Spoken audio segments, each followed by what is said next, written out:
All right, everybody, welcome to the Pro Wrestling Wire podcast. This is Rick Del Santo. I have a huge guest here with me today, Tank Toland. How are you, sir? I'm doing great. How about yourself? I'm great. Thank you for joining me here this week, and looking forward to talking to you. I appreciate you inviting me on, and I'm looking forward to talking to you as well. All right, so let's talk a little bit about your beginnings. So, what was your fandom like in the world of wrestling? My fandom. I started getting into wrestling. I'd say sometime around. I want to say like maybe fourth grade. I think.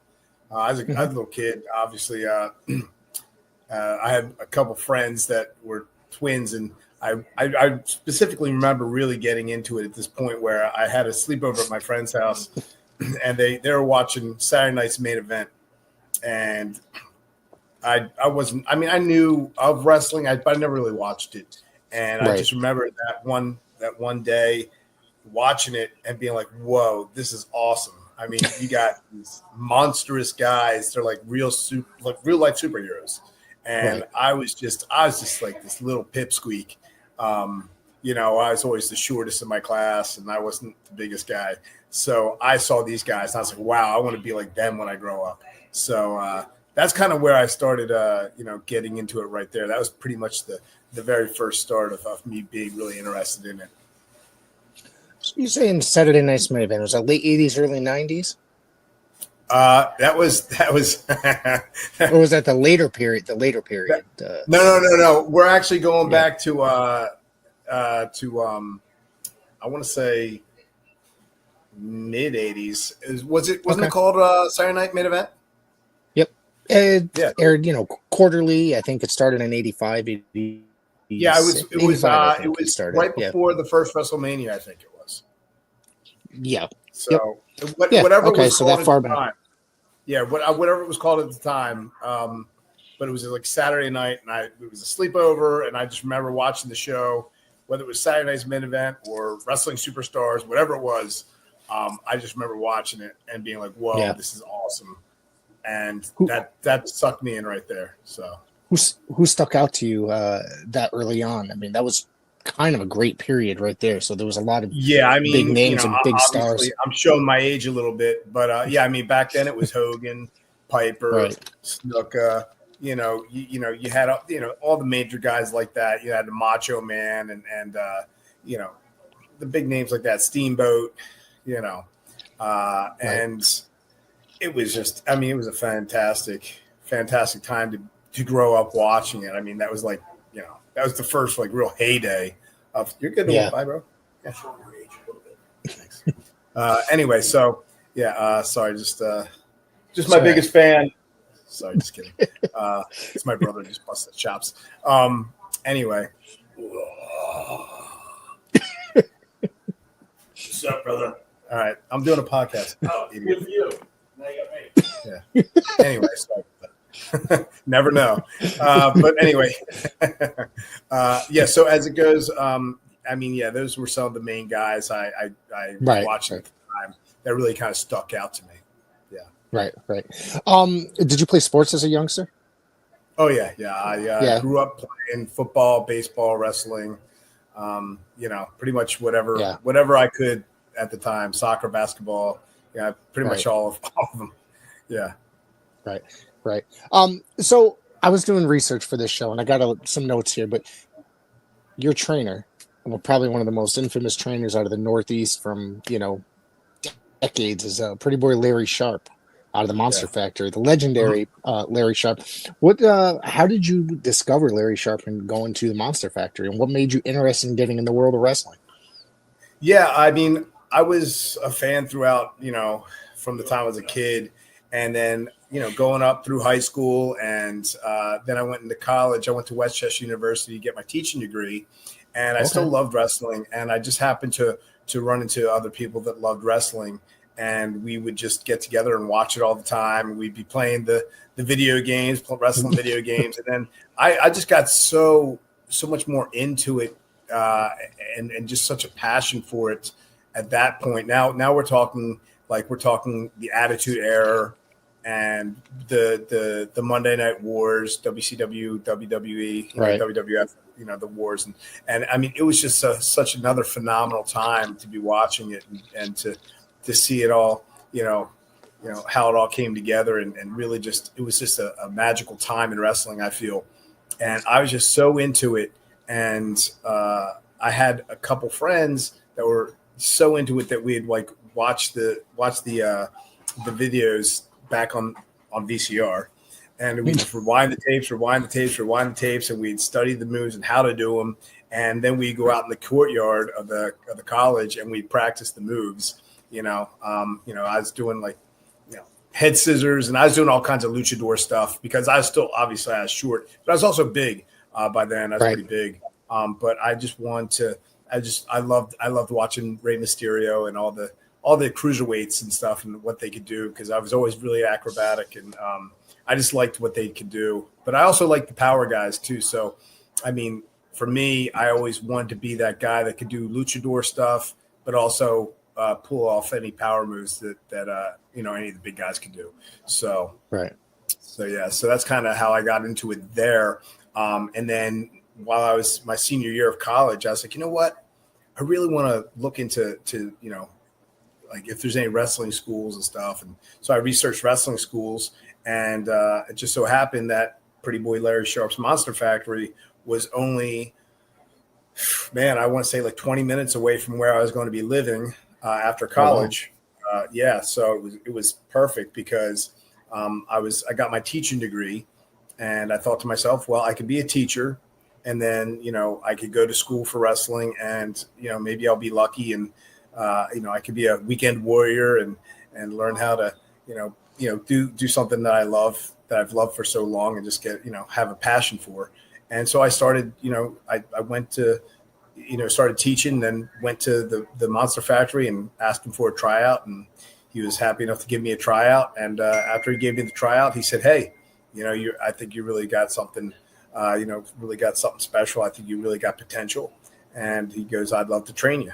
So that's kind of where it all started for me. And I was really fortunate to get that opportunity. Were you familiar with his line of work and the history that he had with that school at that time period? Not before I had researched it. At the time, I had been so, involved in watching wrestling, but not so much as, all the schools and the lineage. But once I looked it up on the website, and they're like, "Oh, we're the Harvard of wrestling," and all this stuff. Then I was like, okay, well, seems like if it's good enough for some of the other names that have come through there, it's certainly good enough for me to give it a shot. And, so I was glad that I picked that place to go. Not only was I lucky because it was so close, but also just because it really gave me a good foundation for how to work properly in the business, both in and out of the ring. Right. When I was younger, I used to see an advertisement for it in wrestling magazines all the time. I think it was like New Wave Wrestling, maybe, if you remember that magazine. I had hundreds of magazines sitting here from the 80s and beyond. So, I collect magazines. That's my one. That's like the one thing I have is collecting old wrestling magazines. So once that's cool because once I got I was always just into watching the wrestling, but then obviously once I got into wrestling, actually training, that's when I started getting into like the magazines more. And I mean, I'd look at the magazines, but I never collected them. But that's when I got into the magazines more and started looking at all the dirt sheets and all that stuff. Back then, kids nowadays wouldn't even know what dirt sheets are. But I used to see back then Meltzer used to advertise in some of the other magazines. They had like a fan section, and like the dirt sheet, some of them like them, Wade Keller would advertise, in the fan mail section. So that's how I discovered that stuff, that end of the wrestling business. So I always found that very interesting. If you look back on it now, it's kind of wild and as popular as those guys are now. Oh yeah, absolutely. It's crazy, isn't it? Yeah, absolutely. So let me see. Hold on, let me go to my notes here. Yeah, no problem. Did you work around? So you worked around the Northeast, I'm guessing, coming out of the Monster Factory. Did you ever come to Connecticut around that time period? Working the Indies, maybe Northeast Wrestling, or for Northeast Championship Wrestling, Tommy Jeanette's wrestling at the time, maybe. No, I know exactly. The promotion you're speaking of. I didn't though. I was mainly in New Jersey and Okay. Pennsylvania, and then I did some. I went down to Wildside, NWA Wildside. I did some. I remember I was in like Tennessee, Georgia, those areas. But I worked a lot for PCW, which was Donnie B, Phoenix Okay. Championship Wrestling. I worked for his promotion a lot, that's where I met some of the guys I ended up working with later, like Nova, Mike Bucci, who's Simon Dean, part of the Yep. BWO. Some of those Nova. guys. Yeah. I'm sorry, Nova. Nova. Yeah, Supernova. yeah, no, Yeah. right, Supernova, right? Yeah. Yeah. So I met some of those guys there, and it was really cool to work around there. And then I also worked out. I did a decent amount of WXW for Office promotion. Mm-hmm. Wild Samoans did their stuff, and I got to meet some of the other guys like before we got up there, like Gene Snitsky and Beth Phoenix and some of the other people that were coming up through the ranks when I was coming up through the ranks. And it was pretty cool, just getting restaurant. But I never got to get up to Connecticut or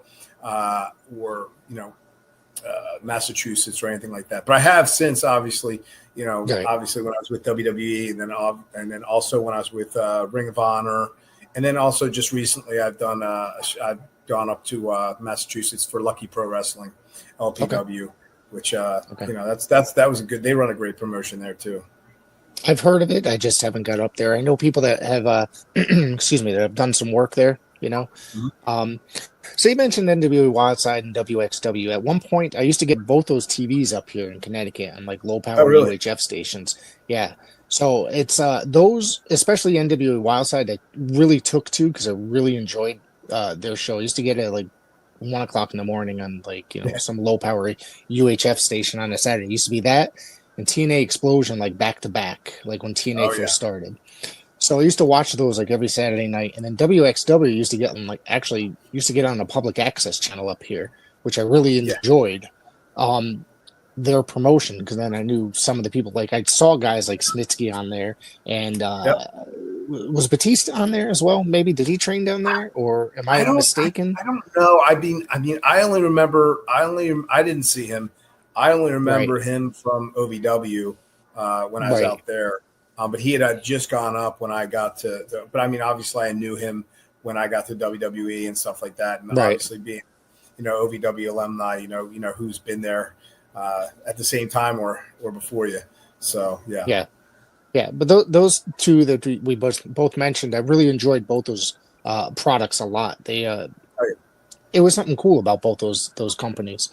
Yeah, definitely. They had a grittiness about them, but well run. Yeah. And then, so OVW you went to in 2003. So how did that whole deal come about? They'd been watching you for a while, and actually, it's funny. They're running their first ever like WWE developmental tryout camp. So what it was they took about 50 people that applied. And they trained, they worked them out for a week and they evaluated them. And, if they liked certain people, they would say, hey, look, we want to keep you for, and have you work on a developmental contract with the WWE. Right.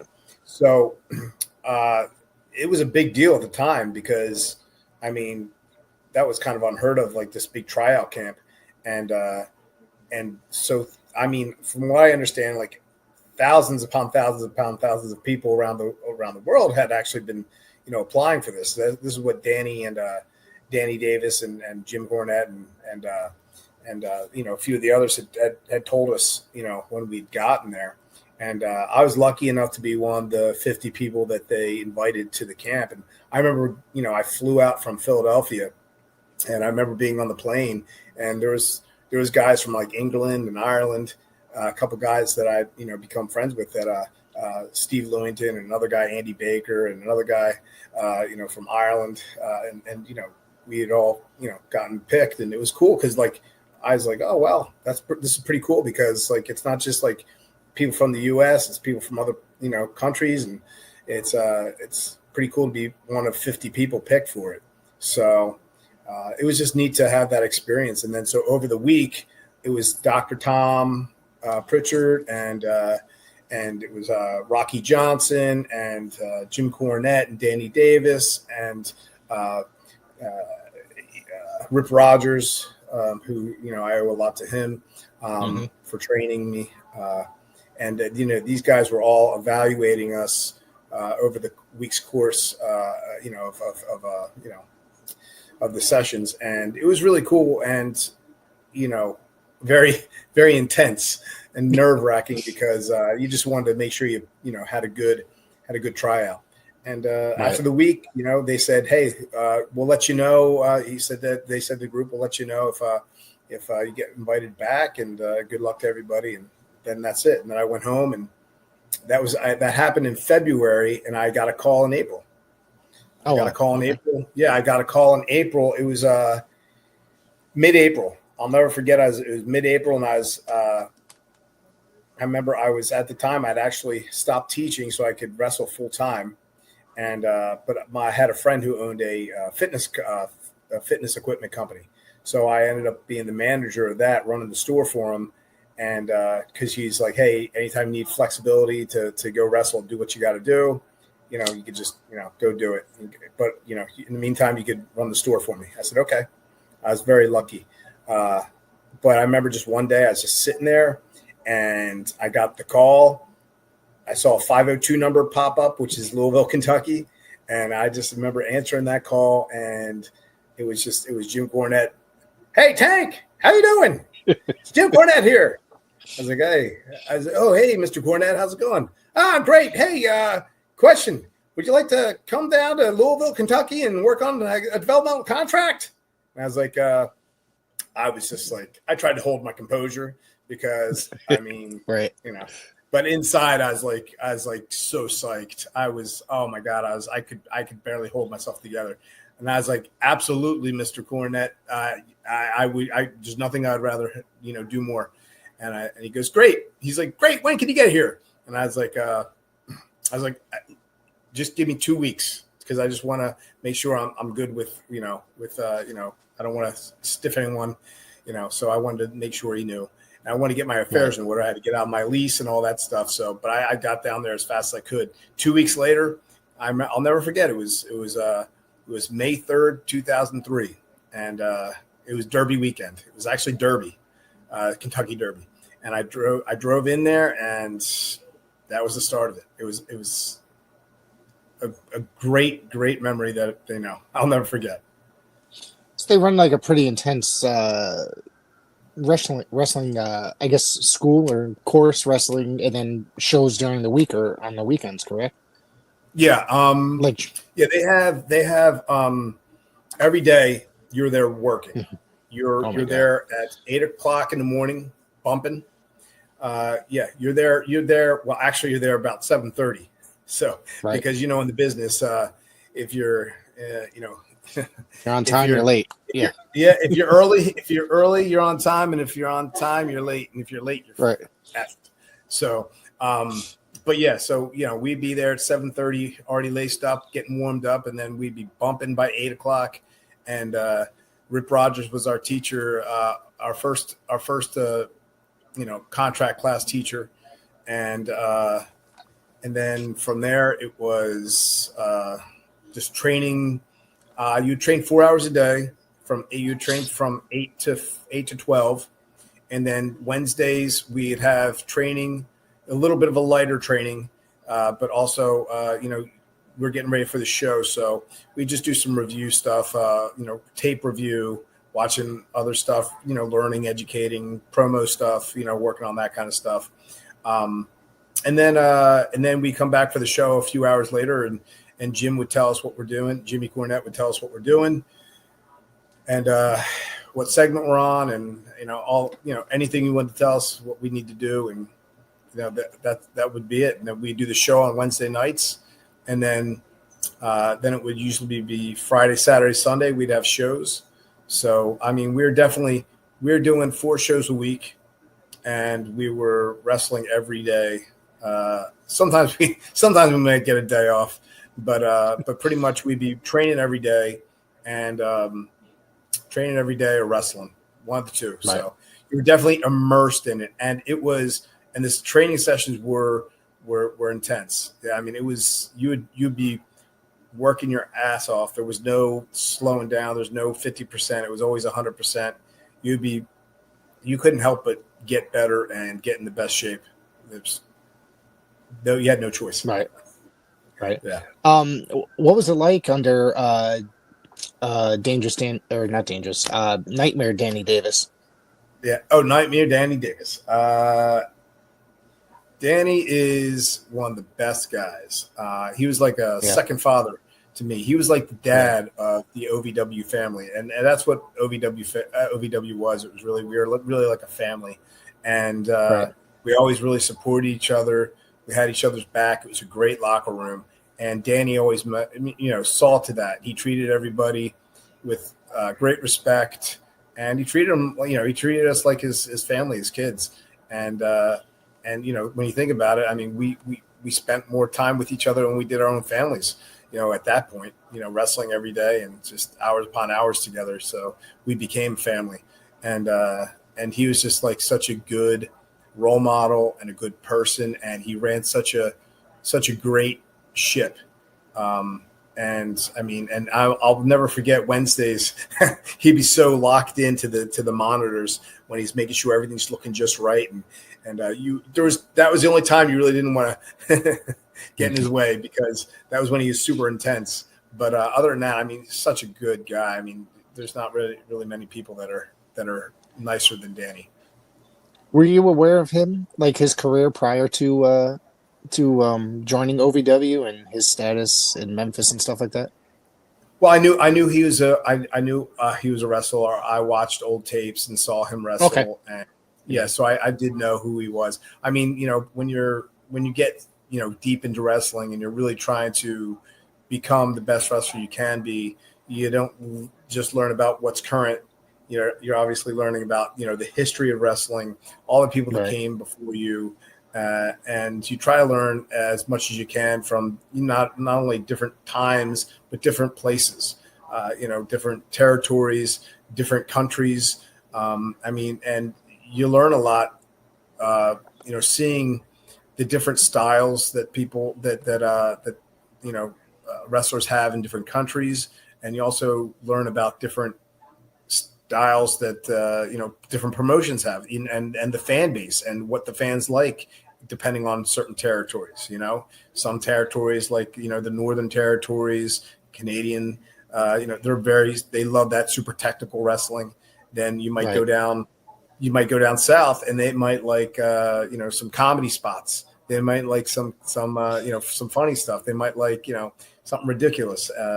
And then you got east, where they might like a little bit more of a mixture of technical and but also like hard hitting and strong style, almost like they're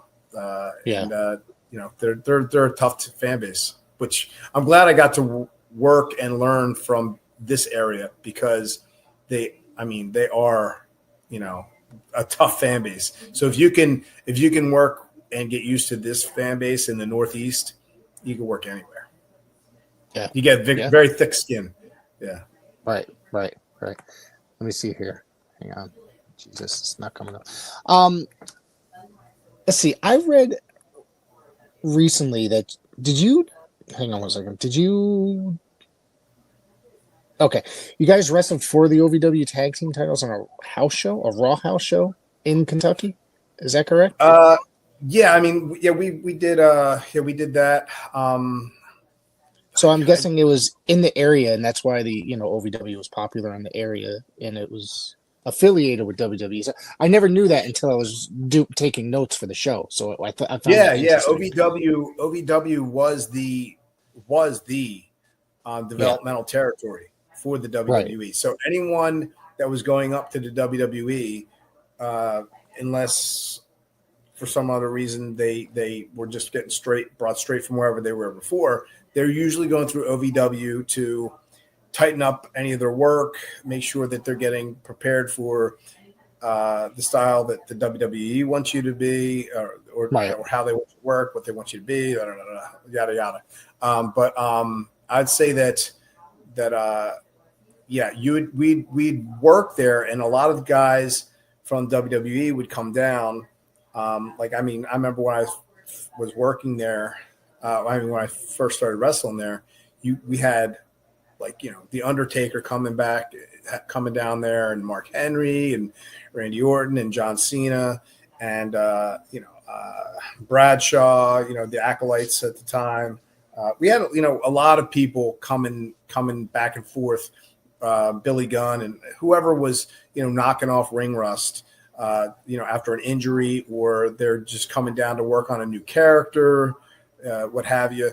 I mean, they'd be coming down, and sometimes they'd just come down to help out. The office would come down, and the writers and Johnny Ace and Stephanie came down, and Vince has come down. So yeah, everybody would come to OVW, whether they were administration or workers or people coming up and just getting signed. Yeah.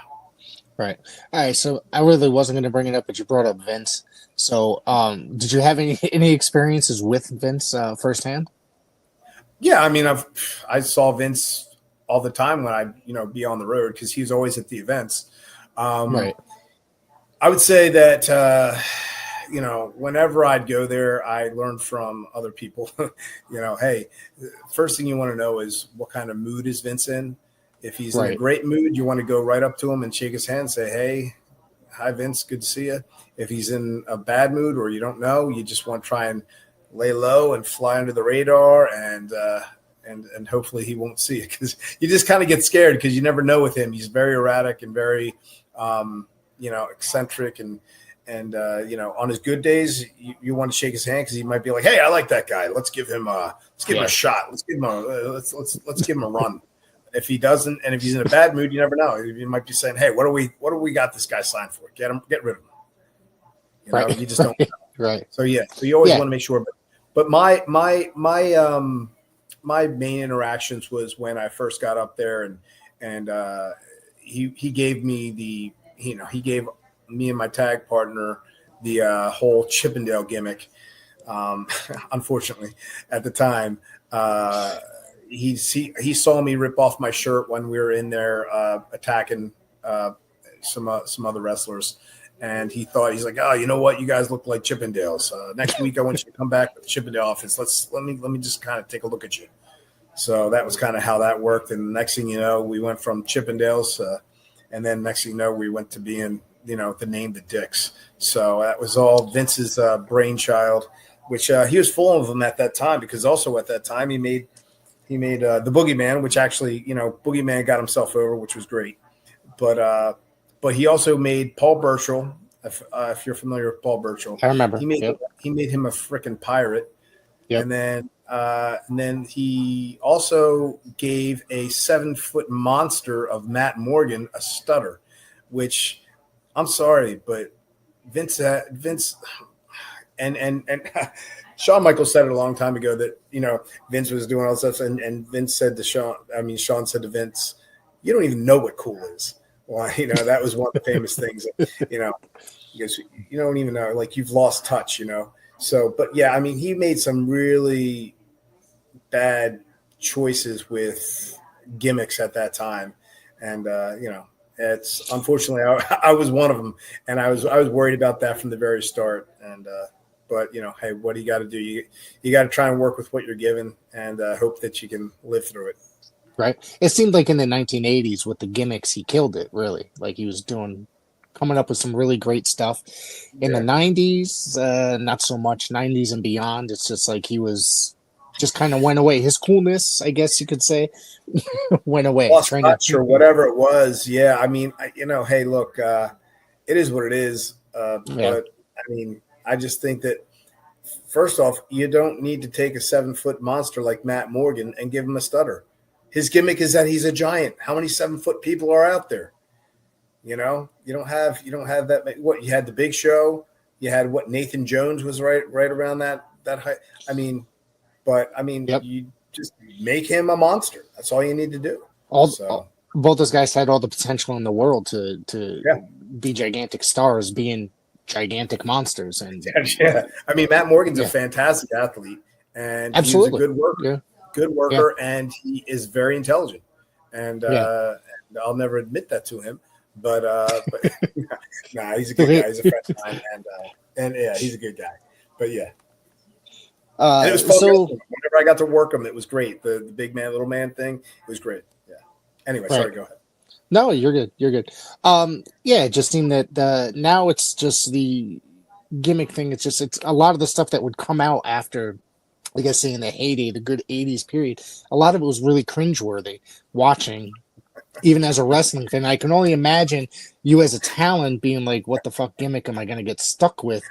But I guess it's everybody's end goal would be to work for the biggest company in the entire world, right? Make the most money as you can in the business, right? By working for the biggest. And so a lot of people don't seem to understand that. A lot of people that sit there and shit on certain wrestling companies, but whoever's signing your checks and paying the amount, I mean, that's when it works out, right? Yeah, I mean, it's really tough when, here you are. At one point, you were just a kid that was watching the show and wanting to be that, I would always remember, like, that was me. I was just that kid, that fan. And here I am now. I'm not a tall guy, but yet here I am. I have the opportunity to live out my lifelong dream.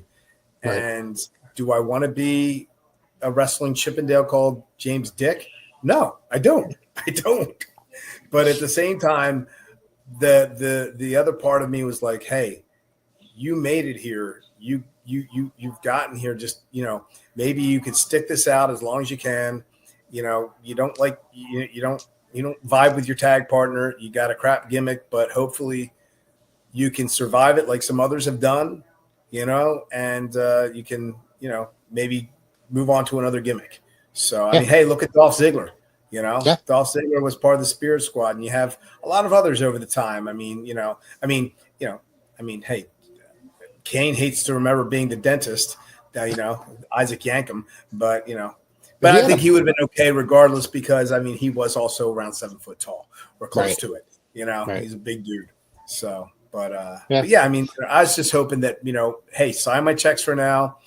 I'll do this gimmick and maybe I can, be lucky enough to survive it and move on to something else. So, yeah, it'll give you, it's always, because there's always the opportunity for another gimmick to come along, because obviously through history, he's done that with several people over the years between guys like Bray Wyatt. That's one of the first names that came to my mind. Yeah. And like you said, Glenn Jacobs, guys like that. I mean, Tom Pritchard came in as a couple different gimmicks as well before becoming what's his name? The guy Zip. That's what it was. So, right. So yeah. So you ended up getting sent back down to OVW in 2006. They just had nothing for you guys, or? Yeah. We went up. No, we went. Let's see. Or maybe. Hang on. It was. We were there. We were up on the road. I was under contract. I got under contract in 2003. Mm-hmm. Then was on the road with them in 2005 and 2006, and then they actually released us sometime, I think, from being on TV in 2006, I think, sometime in there, and then I went to and then I became one of the trainers. So then I became one of the trainers at OVW. So I was one of the trainers at OVW and got to train a lot of the guys that were, just coming up. And I was training all the, the divas at the time that, some of them made good names for themselves. And it was cool because, I got to kind of pass along whatever knowledge I had learned from, guys like Rip Rogers and, Lance Storm was one of the main trainers when I was there, as well as Al Snow, who also is obviously he's running, OVW right now. And, I got to learn from, I got to pass along my knowledge from those guys as well as all the things I've learned from guys like Jim Cornette, especially being a tag team wrestler most of my career. I mean, I was really fortunate to learn from Jim Cornette because there's no one better to learn from than Jim Cornette when it comes to tag teams. I mean, he knows this stuff. He's a genius. He's, and a legend in the business. Absolutely. So, yeah. That's So I went to that's my guy. That's my guy right there, Jim Cornette. I love that guy. Yeah, some people don't. Some people can't stand him. Some people hate him. But I'll tell you what, he's a real person. Yes, and he has no filter, and he calls it how he sees it. And whether you like it or not, he's at least a real person. He's not fake. And I was very fortunate. He gave me a lot of the lessons I learned were from him, and I give him all the credit in the world for helping me in my career. Yeah, and he really pushed for me too. He really pushed for me with the office too. So that was, I'll never forget that. That's awesome. I think that some people don't agree with his thought on what professional wrestling should be. However, I say he's like 98% right most of the time. So people don't like that I say that either. So I end up getting, it's he's he's a good way to start an argument is supporting what Jim Cornette says. So but I mean, hey, no one's 100% right. So, and everyone's entitled to an opinion, and everybody has different ideas about what wrestling is and what wrestling should be. Right. And, some people like to hold on to a lot of the old school stuff, and some people like to say, hey, that's old school, and that's not what wrestling is today. And I think I'm a little bit of in both camps, but I think I still lean a little bit more towards the old school just because I think there's a lot of storytelling and psychology that's being missed, and missed opportunities with character development, and missed opportunities with how to run a promotion and how to utilize all the titles to the best of their, to the best you can. And that was one of the things I liked about the 90s, or not. Yeah. The 90s with like things like WCW and WWF, they were really making a big deal out of tag team titles and the cruiserweight titles. You had all these factions fighting for these belts, and you had such good separations and storylines. And I just feel like a lot of that's missing in today's like, promotions, not just WWE. I just mean overall, and WWE's always been hot and cold with how they handle their titles outside of the main heavyweight championship. I feel like, I guess they've been doing a good job with their women's titles or whatever, and their men's stuff, because they really grew the women's division, which is great. But I feel like that's fantastic. But I really feel like they could be doing so much more with like some of their other titles. But right now, I think they got a pretty good tag division going, don't they? You got me. So, it's not that I don't. It's funny because I was just recently on, Brian Solomon from Shut Up and Wrestle. I was on his podcast recently, and we both admitted that we're both liking less and less modern wrestling, or watching less and less modern wrestling. I still keep up on certain things, or mostly watch the, I read more than I actually watch. About what's going on. That's fine. And for me, I just think that like when I watch a lot of the modern wrestling, I have to take it with a grain of salt sometimes, and I also can't judge the wrestler so much sometimes because I watch some of these guys like I was watching and I caught it on TikTok or YouTube or something. Yeah, Will Ospreay, and he was having this match that with some other guy, and maybe it was a Japanese match, and Japanese, they could be their matches could be a lot different sometimes, but absolutely. I mean, it was like a million spots back to back to back to back to back with moves that like each one looked like a finisher, and they weren't even pinning them. And then not only were they not pinning them, they would get up and do the next thing like within a second. It was like, I not only like are you killing moves, and you're not going for covers, which is the point of the match, is to win. It's like you're not even letting the fans enjoy the moves that you're doing, the incredible athleticism they have. It's amazing. But I mean, you're not even letting people enjoy what you're doing because they're on to the next thing before you can even, blink an eye. Yeah, exactly. And it's funny because I was having a discussion with another guy that a wrestler out here, and it's like, when's the last time you saw a thing like the psychology? A lot of it's gone, but in matches such as Ospreys, but when's the last time you saw something simple like an abdominal stretch and it utilized very well in a match? Somebody win with a backslide and have a complete surprise kind of a thing. And it's the element of surprise has always been my favorite thing about professional wrestling, it being unpredictable. But now you can just watch television, you can tell by the promo that guy's going over, that guy's, you know what I mean? Yeah, no, exactly. And that's the thing that is really missed for me as well, is that you kicked out of 20 million moves. But I would love it actually if you did all of a sudden get rolled up, a little quick schoolboy, 1, 2, 3. After all that stuff, that would be great. But the psychology and like I said, I'm not saying this against Will Ospreay or anything like that, because he might have just been in Japan doing a strong style match that's what they wanted in the promotion, and that's what because I've met guys like Christopher Daniels.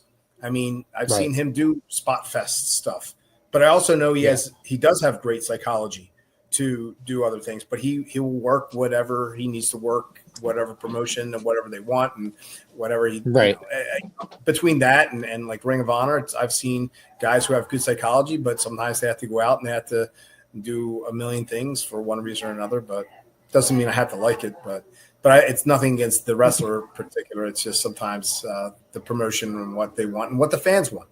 So you got to kind of give a little bit of both, but it doesn't mean that you still can't use psychology. You can still work psychology into the match, and you can still have people slip on a banana peel or do something and then just kind of all of a sudden shock the crowd, with other than do some crazy move. Right. And that's kind of like if you look at the recent Cena heel turn, a lot of people really just don't like it whatsoever. But and thinking that he's having these really shitty matches, but if you're watching him, it's like 100% psychology, the way he's like fucking with the crowd. 100%. Yeah. John knows what he's doing. He knows psychology. He understands. I mean, a lot of people have shit on John Cena. But if you know the guy, you'll know that he does know psychology, he does understand it, he knows how to get over. He obviously has the charisma, but he's always been really good for the business. And he is also a hard worker, a very giving person, and both in and out of the ring, he's just a professional. And so when I hear people shit on John Cena, you can't work. Like, first off, you don't know what someone could truly do half the time because, for instance, I've seen guys who really aren't the best technical workers, but they're good characters, and what they can do, they do well, then, like someone like me, I was James Dick in the WWE. A lot of people up there, or the casual fan who only knew me for a minute up there or for a short amount of time, they just saw what they saw, which wasn't much. It wasn't barely scratched the surface of the things I could actually do. I wanted to be a hybrid between like a cruiserweight that could do all the lucha stuff, but also a guy that could do all the power moves. I wanted to be a total hybrid. And I never got the chance to show that. I mean, I showed it on the indies, but I never got to show that in WWE. So, when people shit on John Cena, I'm like, it's whatever. Go back to your mother's basement or whatever, That's true, right there. That your mother's basement. That's it. Yeah, you're right. I do have a couple more things I want to talk about before we get out of here because we're wrapping it up pretty soon. But you have a big show this weekend. But before, I want to talk about that show, the same promotion, a match that you had in that promotion Dangerous Adrenaline Wrestling Gladiators is coming up this weekend. We'll talk about that in a second. However, you met somebody I Not know. shows, they're Oh, events. events. I forgot. Jaden will remind me. He will remind me. Yeah, so yell at me. Yes. You have an Yes. event coming up this Yes. weekend. So, April 17th, earlier this year, you took on the powerful one, Ken Powers. Really good guy. I've had him on this podcast before. I know him pretty well. What do you know about Ken Powers? What do you think about working with him earlier this year? I think he's a good talent, and I when I spoke to him and I got a feel for him because I didn't know him before we worked together. Right. It was he really knew what he's talking about. I could tell he was trained properly. And then obviously when I got into it, I learned he was learning from the Dudleys and stuff. Yep. I mean, that's fantastic. And